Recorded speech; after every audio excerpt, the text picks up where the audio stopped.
አገር የሰራ አገር የጠበቀ የባዳና የባንዳ ሚና የሚገነዘብ ህዝብ ስለሆነ መጀመሪያ ባንዳዎቹን ይሰብስብ፣ ለባዳዎች ድልድይ እንዳይሆኑ ይብቃችሁ ይበላቸው ማለት እወዳለሁ። ባንዳዎች ብዙ ጊዜ በታሪካችን የከፋ ቁስል ስብራት ጥለውብናል።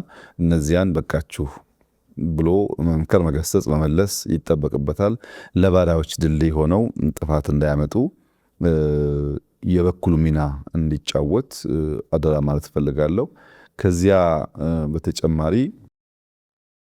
ከእውነት እንድንስማማ የሚታየውን ልማት፣ የሚታየውን ለውጥ፣ የሚታየውን ውጤት ሳናምን የማናቀውን ውሸት፣ የማናቀውን ወሬ ከማመን እንቆጠብ።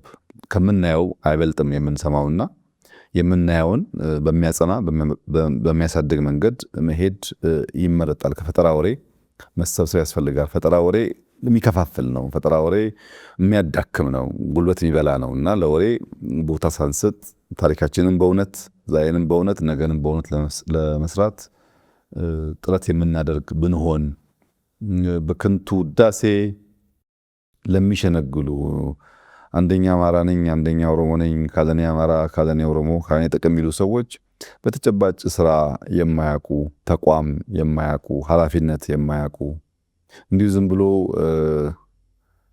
በባዶ ሜዳ አውራ የሚሆኑ እንጂ ከቲም ጋር ተቋማዊ በሆነ መንገድ አንድን ነገር አቅደው በዲስፕሊን መፈጸም የሚችሉ ሰዎች አይደሉም እና ከእንደዚህ ያለው የከንቱ ውዳሴና ወደማይጨበጥ ነገር ወደሚወስደው የፖለቲካል ትርክት የማይወሰድ ህዝብ መሆን አለበት ብዬ አስባለሁ።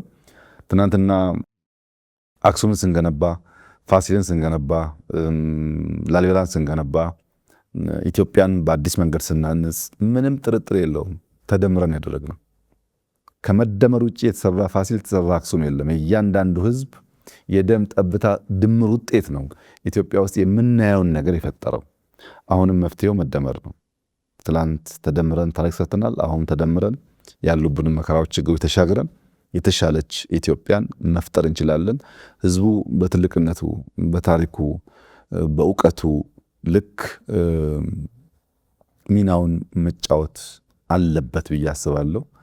ምክንያቱም የአጥር መፍረስ ለጅብ ነው የሚመቸው። የአጥር መፍረስ ከውጭ ለሚመጣው ጥፋት ነው የሚመቸው።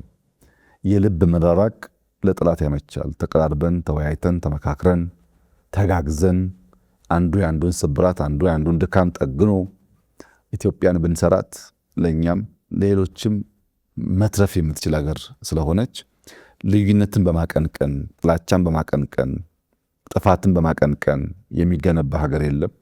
ልክ እንደተለመደው ባህላችን ጥፋት ካለ ሽምግልና፣ በእርቅ፣ በካሳ ተሻግረን አዲስ የጋራ ማንነት ለመስራት አሁን ያለውን ዘመን በሚዋጅ የእሳቤ ልክ እንድንመላለስ፣ አብረን እንድንቆም፣ እንድንበረታ አደራ ላለው ምንም ጥርጥር የለውም። የአማራ ህዝብ አሁን ያሉበትን ችግሮች ተሻግሮ የለማች የበለጸገች ለብዙዎች የምትተርፍ ክልል፣ ለብዙዎች የምትተርፍ ሀገር፣ ለብዙዎች የምትተርፍ አፍሪካን በመፍጠር ውስጥ ከፍተኛ ሚና እንደሚጫወት ሙሉ እምነት አለኝ። ይህም እንዲሆንለት ምኞቴ ከፍ ያለ ነው።